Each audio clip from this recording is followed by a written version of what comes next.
धाकड़ खबर बेखौफजुमा बेबाक अंदाज। जैन साथियों, मेरा नाम कांस्टेबल जीडी रयूफ अंसारी है। मैं केंद्रीय अर्धसैनिक बल सशस्त्र सीमा बल में कार्यरत हूँ।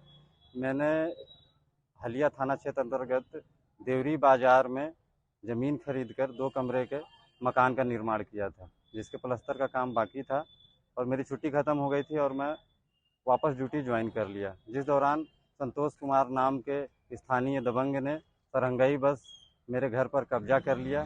जैसे मुझे उसकी सूचना मिली, मैंने आकर उनसे अपना मकान खाली करने को कहा तो उन्होंने खाली करने से मना कर दिया और कहा कि अगर हाथापाई करेंगे, जोर ज़बरदस्ती करेंगे तो हम आपके ऊपर ST/SC लगवा देंगे और आपकी नौकरी खा जाएंगे। सर, इस असामाजिक तत्व से लड़ते लड़ते अपने घर को खाली कराते कराते आज 4 वर्षों का समय बीत चुका है।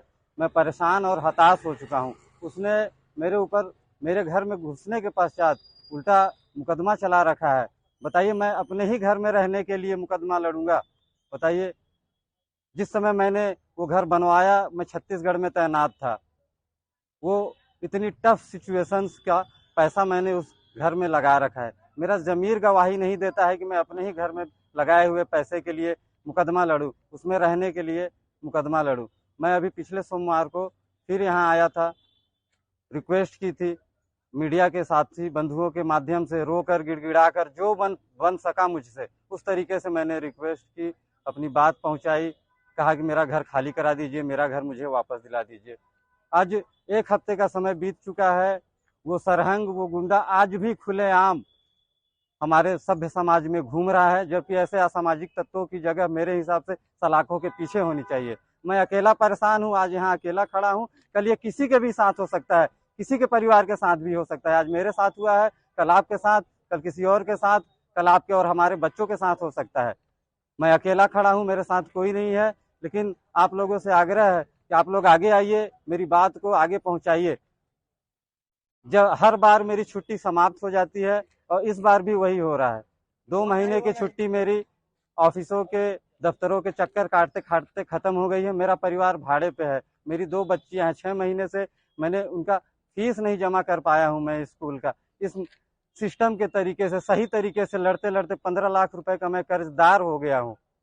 इतना टेंशन रहता है और सिस्टम से लड़ने के बाद आज ये स्थिति है मेरी। इसलिए मैंने सोच लिया है कि अब मैं इसको अंजाम तक पहुंचा के रखूंगा और मैं देखना चाहता हूं कि न्याय मिलेगा कैसे आखिर इस देश में। हम सीमा पर डटे हुए हैं, हमारा घर परिवार सब यहाँ किसके भरोसे है? आखिर सरकार ने यहाँ हमारे बच्चों की जवाबदारी और जिम्मेदारी हमारे परिवार की दे किसको रखी है? कैसे कोई कब्जा कर ले रहा है और खाली करने से मना कर रहा है? साथियों, मेरी छुट्टी 22 तारीख को खत्म हो रही है, लेकिन मैंने सोचा है इस बार या तो मैं न्याय लेकर ही जाऊंगा या मैं यहीं डीएम या एसपी साहब इनके ऑफिस के सामने बावर्दी पेट्रोल छिड़क के और आग लगा लूंगा अपने आप को। अगर इससे भी न्याय मिलता है तो मेरी 2 बच्चियां हैं, जब वो बड़ी होंगी तो आप लोगों से आग्रह है कि आप उनको इस न्याय के मायने समझा दीजिएगा। और मैं आप लोगों के माध्यम से अपने डिपार्टमेंट के सभी सीनियर्स से माफ़ी चाहता हूं कि शायद मुझे पता नहीं है कि ये तरीका सही है या गलत है न्याय मांगने का, लेकिन मैंने हर तरीका अपना लिया और इस न्याय के लिए मैं आज रोड पर खड़ा हूं और दर दर ठोकरें खा रहा हूं सर। तो मैं ट्रेनिंग से लेकर आज तक आप लोगों ने यही सिखाया कि हम 2 महीने घर पर रहते हैं और 10 महीने ड्यूटी पर, और यही हमारा असली घर परिवार है। आज मैं सर यहाँ इतना अकेला हो गया हूँ और ये व्यवस्था देखकर मैं टूट चुका हूँ। आज मैं आप लोगों की मुझे इतनी याद आ रही है, ऐसा लग रहा है कि मैं अपने परिवार से दूर हूँ। और मुझे अफसोस होगा अगर मेरी नौकरी भी चली जाती है तो मुझे नौकरी जाने का अफसोस नहीं होगा, मुझे आप लोगों से, अपने परिवार से बिछड़ने का दुख होगा। और इस दबंग ने, इस संतोष कुमार ने मतलब इतनी हदें पार कर दी हैं हमारे पिताजी से। मतलब खुलेआम बाजार में ये कहना कि ऐसा फौजी हमने बहुत देखा है, फौजी माने क्या होता है, हम देख लेंगे, कुछ नहीं कर पाएंगे, दौड़ा रहे हैं 4 साल से, 5 साल से, 20 साल 40 साल दौड़ाएंगे, उसके बाद भी अपना मकान नहीं ले पाएंगे। तो साथियों, मैंने तो ठान लिया है कि मैं तो इसे बता के रहूंगा कि फौजी क्या होता है। और इस मुद्दे को, इस मसले को, इस मामले को मैं या तो वहां तक पहुंचा दूंगा कि इस सरहंग संतोष कुमार के केस को देखकर जितने भी और असामाजिक तत्व हमारे समाज में हैं, वो किसी फौजी या उसके परिवार के ऊपर जब भी नजर उठाएं गलत तरीके से, नुकसान करने के तरीके से, किसी अपराध को करने के लिए, तो वो सोचें कि हमारा हाल भी संतोष कुमार की तरह होगा और हमारी जगह सलाखों के पीछे होगी। साथियों, मैं आप लोगों के माध्यम से आज ये इस कानून व्यवस्था से, इस पूरे सिस्टम से ये मांग करना चाहता हूं कि 22 तारीख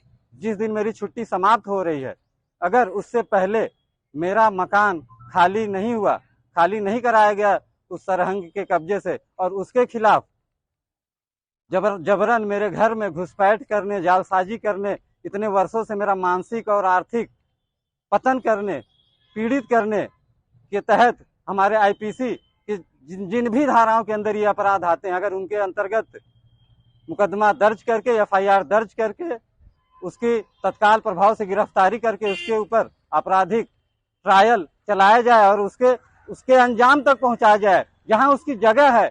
मैं कहना चाहता हूं कि ऐसे असामाजिक तत्वों का, ऐसे घिनौने और गंदे लोगों का हमारे सभ्य समाज में कोई काम नहीं है। इनकी असली जगह जेल की सलाखों के पीछे है। मैं आप लोगों से निवेदन करता हूं कि आप लोग जो भी हैं, जहां भी हैं, जहां से भी मुझे सुन रहे हैं, मेरा साथ दीजिए और इस दबंग को इसकी असली जगह पर पहुंचाने में मेरा सहयोग करिए। जय हिंद।